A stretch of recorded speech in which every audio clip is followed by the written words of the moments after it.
if I could invite up Mr. Delano Squires as our next speaker. So Delano Squires is director of the Richard and Helen DeVos Center for Human Flourishing, where he focuses on policies and social norms that promote marriage, fatherhood, and healthy families. Squires is the author of the forthcoming book, The Vanishing Black Family: How Welfare and Feminism Made Marriage Optional and Children Vulnerable. His writings have been published by Newsweek, National Review, the American Conservative, the Federalist, the New York Post, World, the Institute for Family Studies, along with Dr. Stone, Black Enterprise, Blaze Media, Black and Married with Kids, The Root, and Grio. You've been a busy man. Before joining Heritage, Squires worked for the District of Columbia government for more than a decade. During that time, he ran a citywide technology program for low-income residents and served in the city's gun violence prevention office. Squires earned his Bachelor of Science degree in computer engineering from the University of Pittsburgh and a graduate degree in public policy from George Washington University. He resides in Maryland with his wife and 4 children. So I totaled up, and of the 3 speakers, we have 14 children between you all. So you're doing a great job. Thank you, Delano. Share with us your points. Thank you. Yeah. Again, thank you for this time. I want to keep my presentation brief so we can get to Q&A and anything else. So the title of my presentation, as you can see, is Crossroads: American Family Life at the Intersection of Tradition and Modernity. Next slide, please.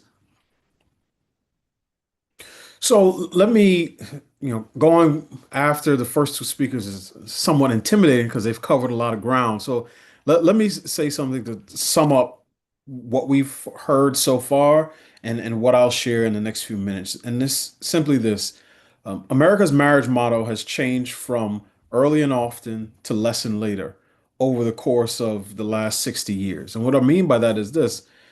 What the data show is that Americans are getting married at older ages. So the median age at first marriage has gone up by about 8 years for both men and women since 1980. Back then it was about 24 and 22 respectively. Today it's about 32 and 30 respectively. Fewer adults are married.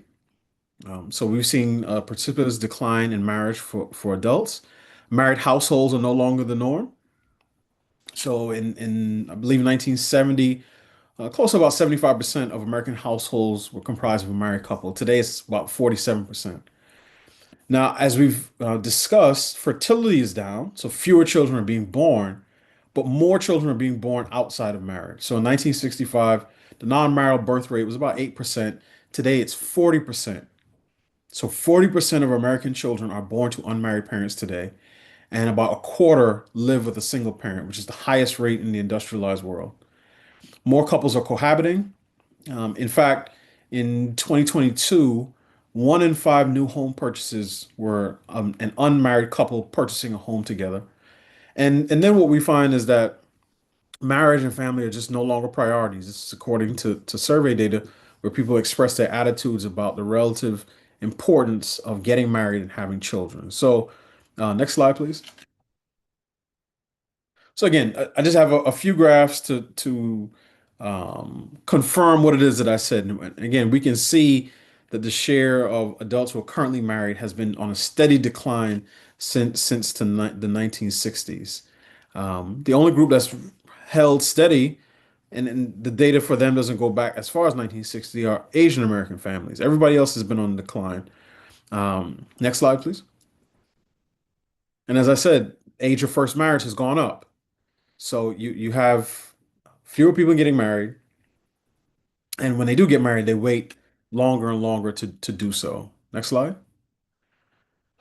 So what we've seen, again, share of births to unmarried women, so the non-marital birth rate on a steady increase. So I don't have graphs for total fertility, but as we've said, that has been on a decline. So I want to say total fertility rate was about 3.65 60 years ago, and I believe we're at about 1.62. I'll let the demographers take those decimal points out as far as they need to. But the point is that fewer children are being born, but more are being born outside of marriage. Next slide. And as I said, the percentage of children being raised in a two-parent home has also been on a steady decline. Next slide. So this chart I think is really important. So this is from Pew Research Center and asked the question to survey respondents whether society is better off if people make marriage and family a priority, or whether society is better off if people have other priorities aside from marriage and children. Now, they didn't say what those other priorities would be, but we could use our imagination and fill it in. The pursuit of education, career advancement, travel, all the things that people do when they become adults. And what we see is close to two-thirds of Americans say society is just as well off if people have other priorities than marriage and children. This includes more than half of people who identify as Republican, over 40% who call themselves conservative, but go all the way down to that last line, and that's 85% of people who identify as liberal say that society is better off or just as well off if people prioritize things other than family. So I think what we see is just a change in cultural attitudes towards marriage and family. I would argue we used to be a family culture and people fit education and vocation in where they could. And now we're a culture that prioritizes those things, financial independence, advanced education, and people are trying to fit family formation in where they can. Next slide, please. So again, let me put this in a different way, which is to say, um, the marriage motto has changed and the marriage model has changed. So years ago, what social scientists would say, we had a cornerstone marriage model, which is that couples would come together when they were fairly young and they would build a life together on the foundation of marriage.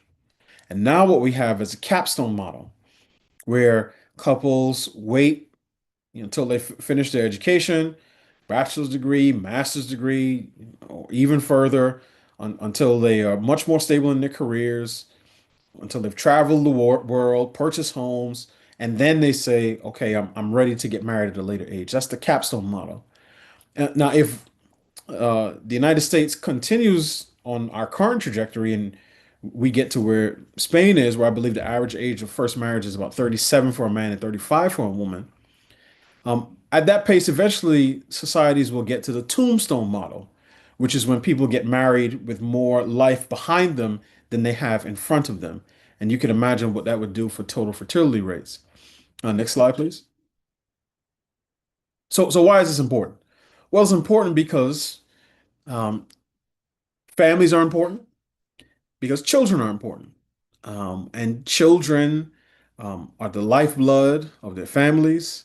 The family is the cornerstone of any society. And if I want to drill down even deeper, one of the things that my work focuses on, and certainly at the Heritage Foundation, is not just the output measure of total fertility.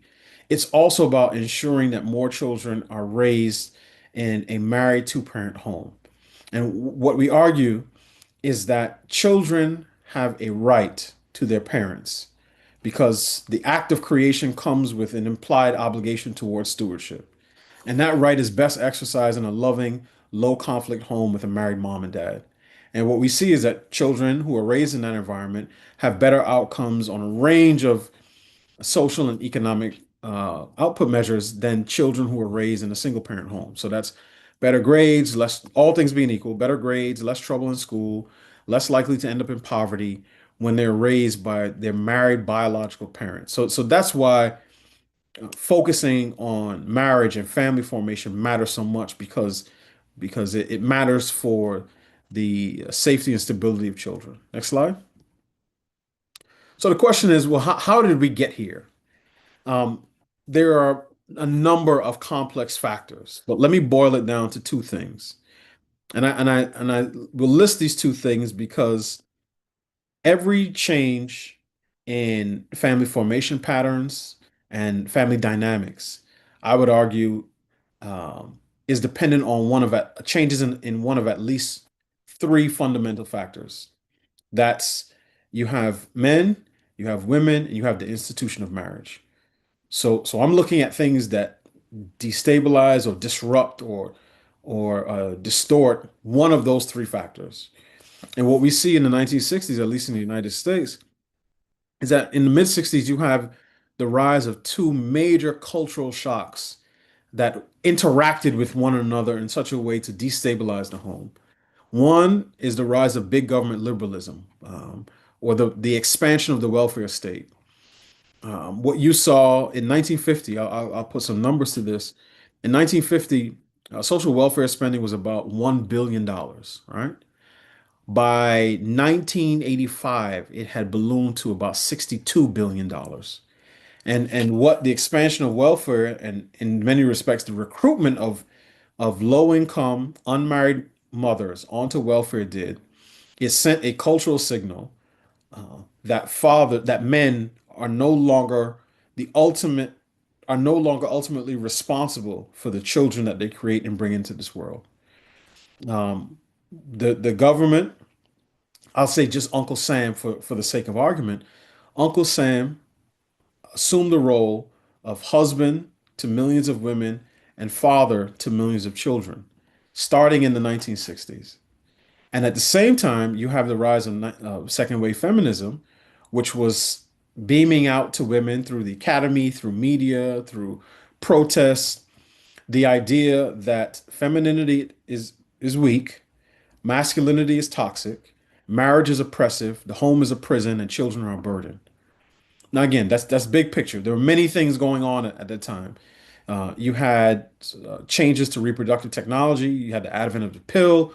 You have the sexual revolution. You have no-fault divorce laws, the first one in 1969. There were a lot of things going on in the 1960s, but I list two big ones because each of these was a disruption to the traditional roles that men and women played in society, but also more importantly, the roles that men and women played in their homes. Next slide.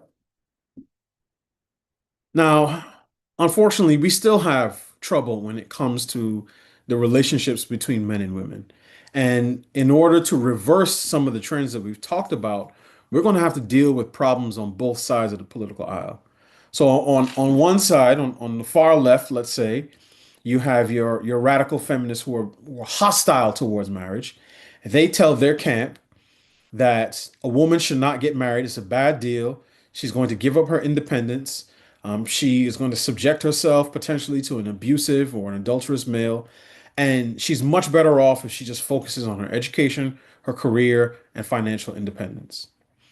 On the far right, what you have is the red pill men, right? The Andrew Tates and some other names within sort of red pill community that you find oftentimes online, the outer edges of the internet, who are telling their tribe, young men, that marriage is a bad deal, particularly in a society where women have more economic, cultural, and political power than ever before, and that any man who gets married should expect that at some point his wife is going to divorce him and take half of his stuff.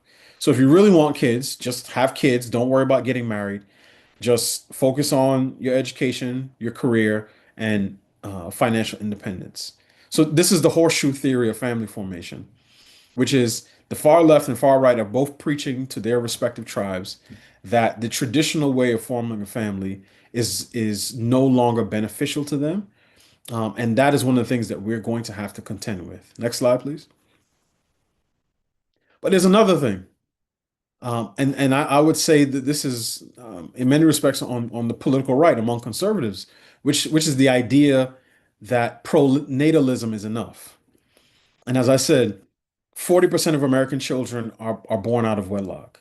Now, one of the challenges with looking at our family formation challenges and comparing it to other countries and cultures is that some cultures just have a much stronger social norms related to marriage and children, to the point where if a young woman says that she's expecting, no one has to ask whether she's married. That's just baked into the cake.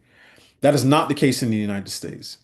Um, and what we see, even again on the right, is we have people, I'll use Elon Musk as a foil here, who will say, we just need more babies, more babies.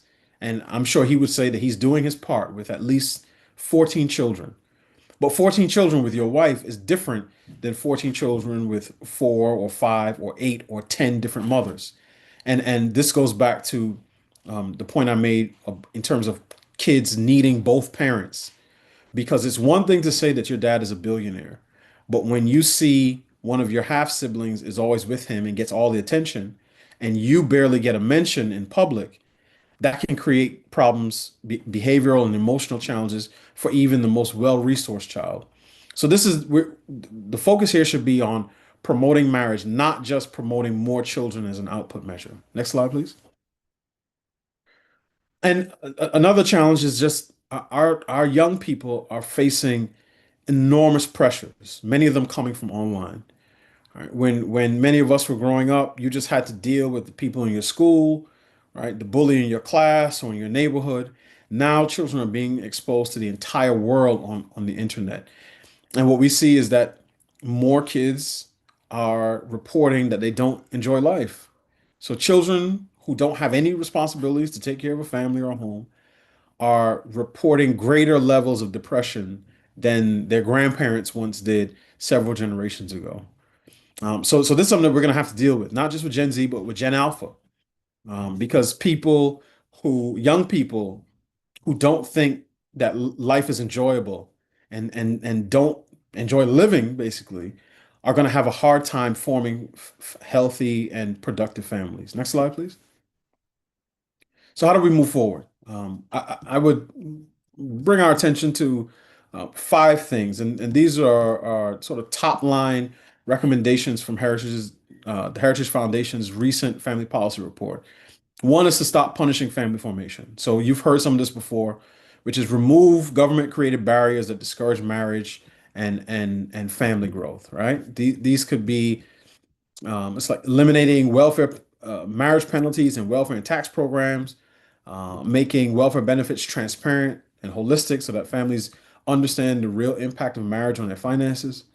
The second is to restore the American dream by making it possible for families to thrive economically and culturally. So that's reducing the regulatory and fiscal burdens that make it harder to own a home or start a business or raise a family. The third is support marriage and working families by actively encouraging and rewarding marriage, parenthood, and family stability. So what we mentioned in our report, we had a couple ideas. One was the FAM credit, the family and marriage credit, tax credit for married parents with children. It would be the proposal is a $17,000 one-time credit for married parents with kids and a 25% bonus for larger families.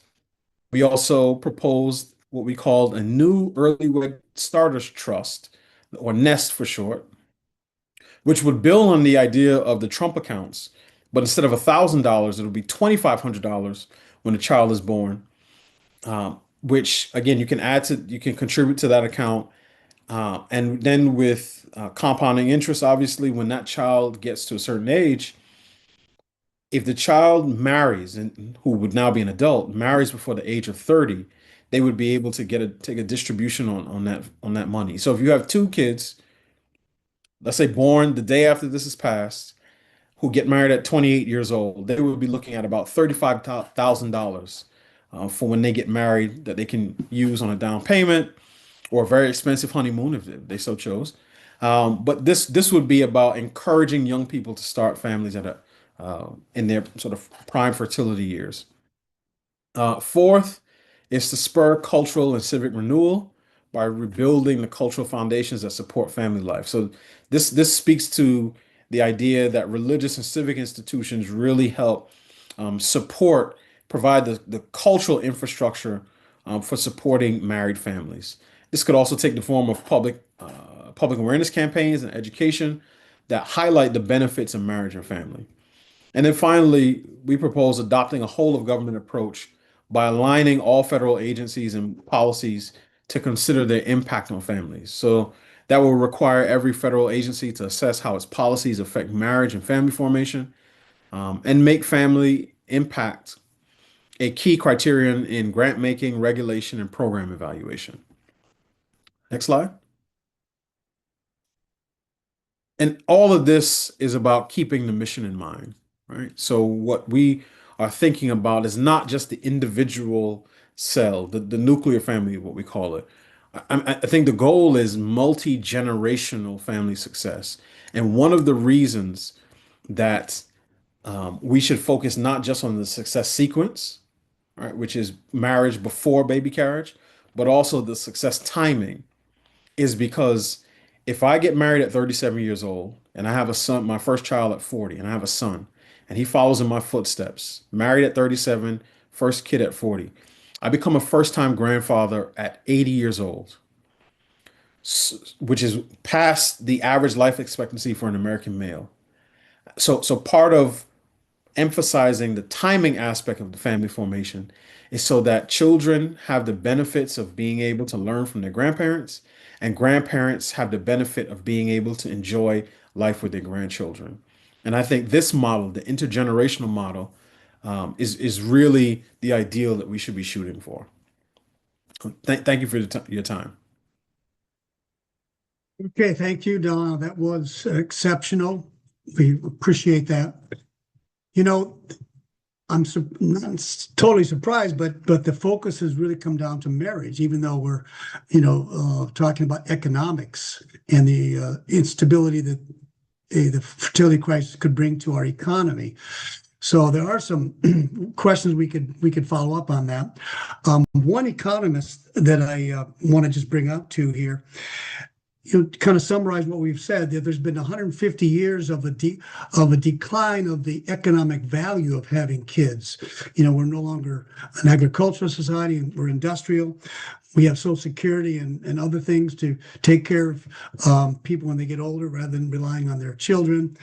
And the opportunity cost for women to have to give up working to choose families is higher than it was in the past. So she makes the point, and that's what I'm leading into this next presentation, and what you all have said here is that we need to find and strengthen the non-economic rationales for having children. And in many of the talks, you brought out some. And in our next presentation here, we're going to look at maybe theology itself as helpful to bring out a deeper understanding of marriage and having children.